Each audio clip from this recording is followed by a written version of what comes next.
He's saying that he picked up his son, the car was okay. He wasn't a part of burning in the fire, wasn't a part of the co-defendants. It wasn't a plan of his. He had nothing to do with it. He's just there. He picks up his son. When he picks up his son, the car is 2025 CR 0072878, State versus Henry Rodriguez. Can I have parties announce? Austin South and State. For the Barco Mayor, Mr. Rodriguez, Your Honor, present on bond, ready. And are you Henry Rodriguez? Yes, ma'am. All right. Did you review the document entitled, I'm sorry, counsel, have you reviewed all discovery with your client? Did you understand it? I'm sorry. Did you review all the discovery with your client? Yes, Your Honor. And have you received all discovery? We have, Your Honor. Court will find that the state is in compliance with discovery.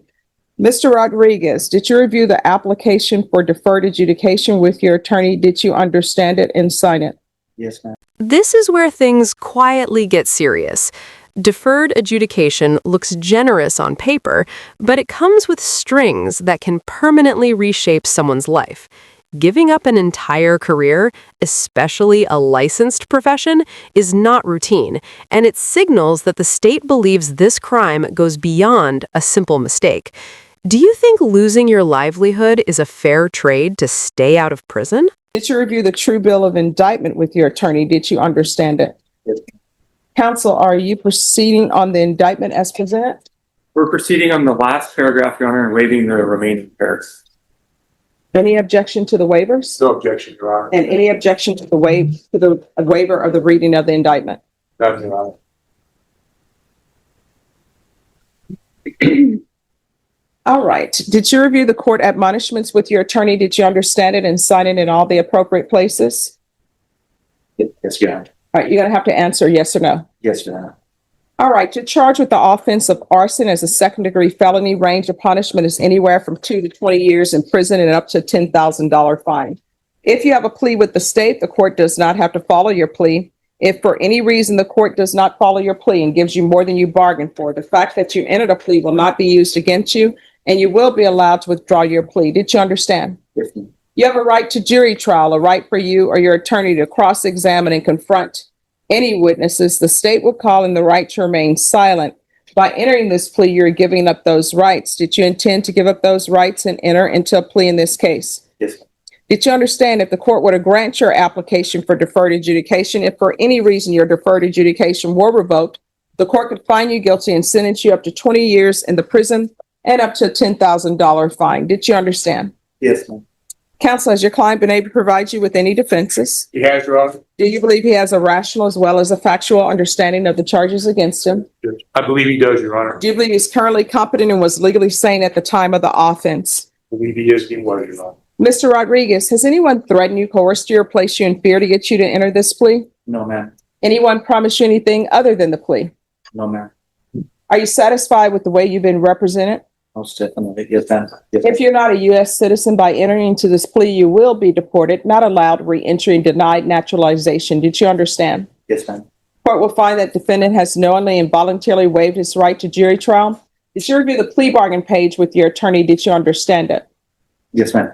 According to the plea, there's a $2,500 fine. State recommends deferred adjudication. It states you will not accept or maintain employment in the insurance industry or any other position which involves in whole or in part the handling of insurance sales, appraisals, claims, or other transactions, and you will surrender your insurance license with the Texas Department of Insurance prior to entering any plea in this case. Did you understand that to be your plea? Yes, ma'am. Defense? Yes, Your Honor. He has surrendered, Your Honor, for purpose of the record, license pursuant to the agreement. And here's the curveball. Judges are not required to ask these kinds of questions, but they absolutely can. This is the court stepping outside the script to test whether this plea is based on truth or convenience. When a judge pauses a deal like this, it usually means something in the report doesn't sit right. Should judges intervene more often, or does this risk overstepping their role? Yes, ma'am. Right. And the court has in the paperwork a voluntary surrender of insurance licensing. Sure. And is that the plea? Yes, Your Honor. Did you review the waiver of appeal paragraph with your attorney? Did you understand it and sign it in both places? Yes, ma'am. By signing that, you're waiving your right to appeal. The only items that can be appealed are written pretrial motions that have been filed, heard, and ruled upon by the court. Did you understand? Yes, ma'am. Counsel, are there any such motions? Filed, Your Honor, but not. Outside the agreement, the state is requesting that your deferred adjudication be for a term of 10 years. There be a TAP evaluation, 200 hours of community service restitution, the fire safety anti-arson class, and MRT. Did you understand those are recommendations from the state and the court does not have to follow those recommendations? Yes, ma'am. To the offenses charged in the last paragraph, how do you plead? Guilty, not guilty, or no contest? State any evidence. State offered State's Exhibit 1 and all attachments. We reviewed it, Your Honor, expensive. All right, did you review the waiver and stipulations with your attorney? Did you understand it and sign it in all the appropriate places? Yes, Your Honor. Again, did you understand you have a right to jury trial, a right for you or your attorney to cross-examine and confront any witnesses the state would call in the right to remain silent? Yes, Your Honor. Did you understand that today the state will be presenting evidence in the form of witnesses' statements and police reports, but most importantly, there'll be no live testimony? Did you understand? Yes, Your Honor. Court will find that defendant has knowingly and voluntarily waived and consented to stipulation of testimony and stipulations. Court will accept into evidence State's Exhibits 1 and attachments and review the same. 1 minute, 37 seconds later. All right, after reviewing State's Exhibits 1 and attachments, the court will find there is sufficient evidence to find you guilty. The court will defer finding of guilt as you've applied for deferred adjudication. Are you proceeding with sentencing? We are, Your Honor. Anything you wish to say on behalf of your client? Your Honor, I've reviewed it extensively with my client. My client is gainfully employed, Your Honor. He and his wife own a very successful roofing business. He consulted long and hard about the situation and facts. Asked the court to follow the plea agreement, Your Honor. Only request, perhaps, Your Honor, that you mitigate half, perhaps, of his community service as he works about 50 hours a week, Judge. And we'd be happy to pay that to charity. Okay. So, Mr. Rodriguez, Yes. why are you burning cars? You can tell he was not expecting that question. The defendant has no idea what to say, but the judge does. She has his police report, and she's about to read the part he was hoping everyone would forget. You have the question? Not burning the car. Well, you burned this vehicle. Here's the thing. Do you want a jury trial? Fine.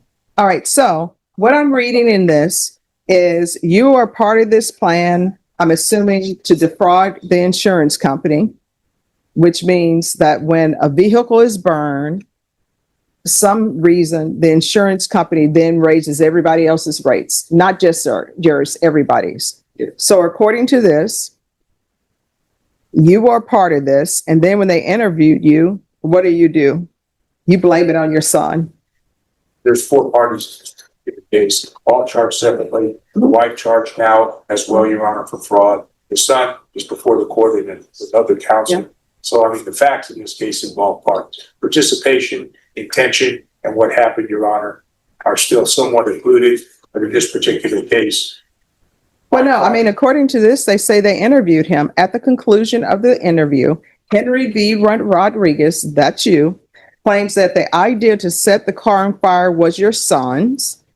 Henry Rodriguez and his ex-wife, Cynthia Medina you said it was your son's idea, Henry Medina Rodriguez's, and his ex-wife, Cynthia Medina Rodriguez. You just happened to be on that road to pick up your son, and you ended up leaving and the car was not on fire. That's what it says in here. When I picked him. There it is. He blamed his own son. His lawyer immediately tries to jump in and save the situation, but you have to wonder if the damage is already done. At this point, the judge could just throw the whole deal out. So do you want a jury trial? No. No, I'm really fine. No, I swear just. Your Honor, No, He's saying he wasn't a part of this.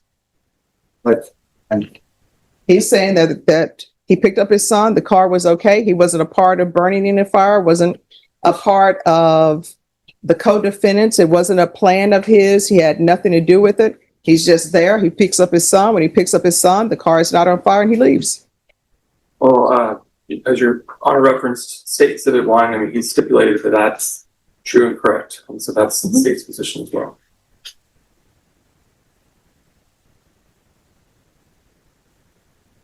You know, people always say when a crime is committed, you can't trust the people you're with, the co-defendants. I don't think they ever thought that the father would say, oh, no, it was my son's idea. I wasn't a part of it. I'm sure they ever thought, Your Honor, that he needed to be involved in it. You want to take that position, Judge. But at this point in time, assessing risk, assessing the facts, assessing the case, Your Honor, client is elected at this time. All right. There's a $2,500 fine, regular reporting by Zoom or in person. You're not allowed to hold any type of employment in the insurance industry. That includes Texas and throughout the United States and overseas if they allow that. 10 years deferred adjudication. There's going to be a top evaluation. You can do that out of custody. 200 hours of community service restitution, and you will do those community service hours restitution. There's to be field visits 1 time per month for 6 months. I don't know, is there a reason for a request for the fire safety course? Because he started a fire. He knows how to start a fire. So does he really need the safety course if you're committing arson? I think everybody knows if you commit an arson, this is what's going to happen. The paragraph you pled to was related to the surrounding conditions. There was a rural part of the county where there was a drought.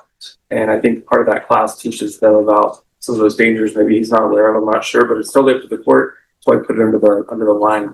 Mr. Rodriguez, if there's a drought and you start a fire, light firecrackers, guess what's going to end up happening? It's not a controlled burn. It's probably going to end up burning a lot of property. You're going to do the anti-arson course and the MRT.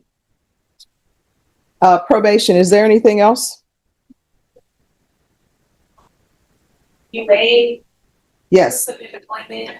Thank you. Regular random UAs.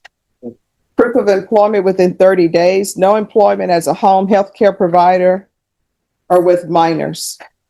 Anything else? Nothing on this thing, sir. All right. Did you review the document entitled Trial Court Certification of Defendant's Rights to Appeal with your attorney? Did you understand it and did you sign it? Because it's plea bargain agreement, because I followed your plea bargain agreement, and because you waived your right to appeal, you do not have the court's permission to appeal. Do you understand? This is the moment the room shifts. Blaming a co-defendant is common, but blaming your own child? That hits differently. From a legal standpoint, this raises credibility issues. From a human standpoint, it's devastating. Even if the plea survives, statements like this can haunt a defendant forever. If you were the judge, would this admission make you reconsider the entire deal? Luck to you. And for purposes of the record, Your Honor, just to clear up one point, I may have missed it the way it was stated. It's his ex-wife here. And who would have thought the ex-wife would have said that her son sold a car so it could burn? That he could set it on fire. That's an interesting question. Well, I mean, the interesting question is, why are parents doing this when they're supposed to be setting examples for children? Both appreciate both positions, John. I just want And then that if you're involved in criminal activity, why are parents turning on their children?